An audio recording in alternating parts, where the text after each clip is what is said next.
I think it's hard, my man. Like, there's no formula to deal with it. Like, especially because we're like almost twins. We're almost together every day. Amachita, they tease me sometimes. They say I'm colored because of that guy, because I was always with him. But the toughest thing I had to see was see him laying in his deathbed.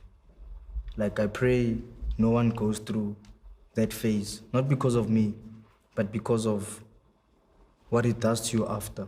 Because you stay with the question mark, especially when someone takes his own life. Like, you always have that, could I have done better? The biggest thing was I was with him the night before until 11.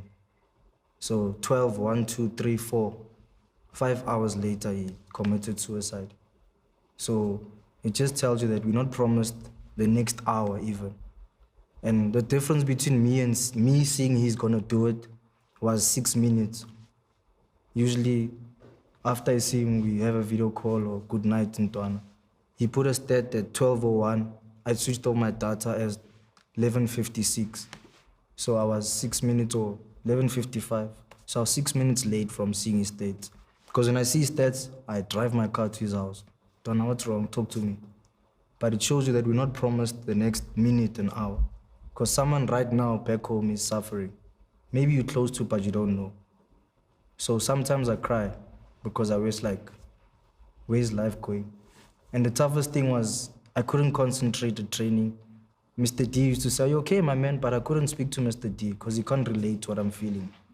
So you come to Rand Stadium, you train, but the one thing you're seeing is his face in that deathbed or the coffin going down, and that's when reality hits. The toughest thing is that during that week, we're in Congo, Brazzaville. We have to prepare for a CAF game. The day we arrived was the day I was burying one of my best friends. So that thing doesn't go away, it stays.